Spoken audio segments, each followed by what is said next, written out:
अच्छा, तो आज हम एक बड़े ही मजेदार सवाल पर बात करने वाले हैं। हाँ, कौन सा सवाल? यही कि भाई कोई बेइज्जती करे, अपमान करे तो क्या करें? पलट कर जवाब दें या फिर चुप रह जाएं? अच्छा, हाँ, ये तो रोजमर्रा की बात है कहीं ना कहीं। तो क्या कहता है हमारा सोर्सेज बारे में? सोर्स का नजरिया थोड़ा हटके है। वो कहता है कि शायद चुप रहना ही असली पावर मूव है। आत्मनियंत्रण, आत्मसम्मान और खासकर मौन की शक्ति पर जोर है। दिलचस्प।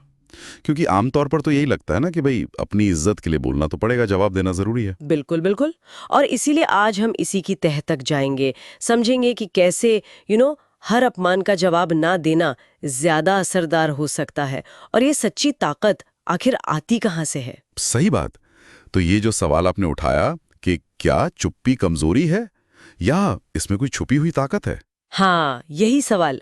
तो सोल्स का पहला बड़ा पॉइंट यही है कि असली शक्ति वो चीखने चिल्लाने में या दिखावा करने में नहीं है। तो फिर वो है आपकी उपस्थिति में, आपकी स्थिरता में। मतलब सोचिए, कोई आपको उकसा रहा है, अपमान कर रहा है, और आप एकदम शांत हैं, स्थिर हैं। तो कंट्रोल किसके हाथ में रहा? आपके हाथ में, उनके नहीं। आपने अपनी पावर उन्हें सौंपी ही नहीं। ये तो सुनने में काफी गहरा लग रहा है। ये थोड़ा थोड़ा स्टोइक फिलॉसफी जैसा नहीं है, जैसे मार्कस ऑरेलियस वगैरह? बिल्कुल, आपने सही पकड़ा। मार्कस ऑरेलियस की वो बात याद है, सबसे अच्छा बदला है उस शख्स जैसा न बनना जिसने तुम्हें चोट पहुंचाई है। वाह, हाँ याद है। मतलब वो कीचड़ उछाले और आप साफ खड़े रहे। एग्जैक्टली वही तो। अपना स्तर बनाए रखना, दूसरों की नेगेटिविटी को, उनकी गंदगी को खुद पर हावी ही ना होने देना, ये है असली जीत। ठीक है, पर हम इंसान हैं, गुस्सा आता है, मतलब वो एक इंस्टिंक्ट होता है ना कि पलट कर जवाब दें।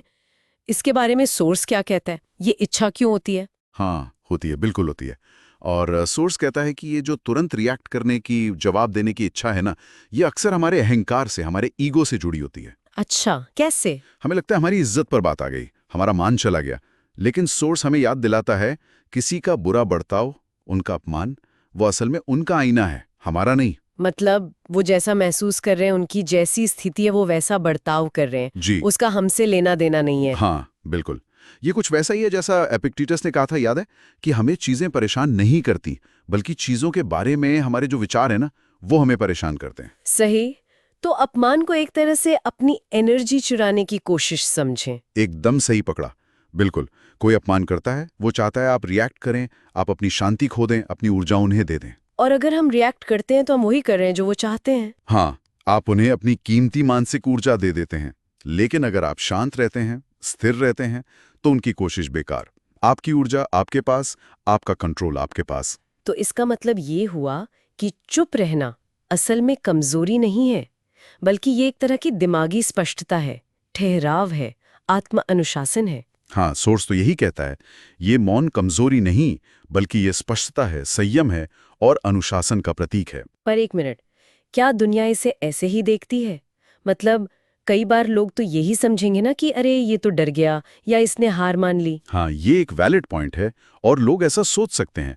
लेकिन सोर्स के मुताबिक ये वो हार वाली चुप्पी नहीं है, तो फिर ये समझ वाली चुप्पी है। ये समझना कि कौन सी लड़ाई लड़ने लायक है और कौन सी छोड़ देने लायक, कौन सी बात पर अपनी एनर्जी लगानी है और कौन सी नजरअंदाज करनी है।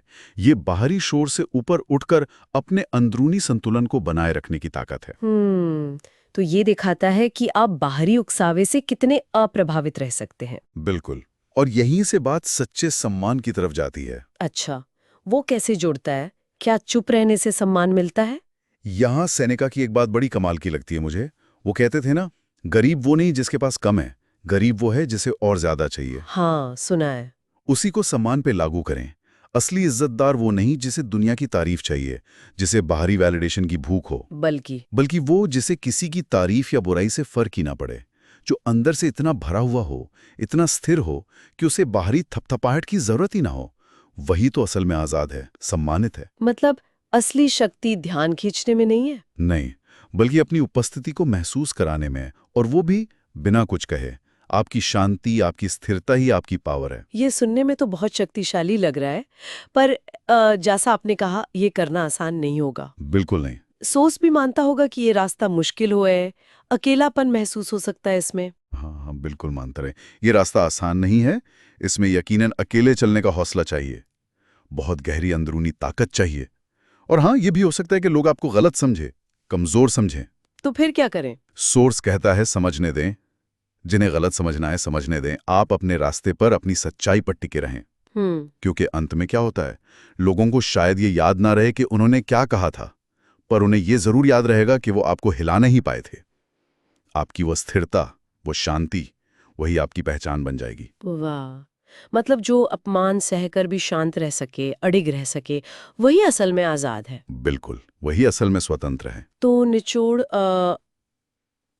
निचोड़ ये निकलता है कि अगली बार जब कोई अपमान करे, तो सोर्स का सुझाव है एक पल रुकें, सोचें और शायद प्रतिक्रिया ना दें। हाँ, मौन रहें, स्थिर रहें। और शायद वही असली जीत है। बिल्कुल, आपकी वो अडिगता, आपकी स्थिरता ही आपकी ताकत का सबसे बड़ा सबूत बन सकती है। बाहरी हंगामे के बीच अपनी अंदरूनी शांति को कायम रखना। वाह! तो चलते चलते एक सवाल छोड़ जाते हैं सबके सोचने के लिए। हाँ, जरूर। जरा सोचिए, इस तरह जानबूझकर बाहरी उकसावे पर प्रतिक्रिया न करने का अभ्यास दुनिया की नजरों से परे किसी इंसान की अपनी अंदरूनी शांति और खुद की समझ को कितना गहरा बदल सकता है? क्या ये बाहरी चुप्पी सच में अंदरूनी स्थिरता पाने का रास्ता बन सकती है?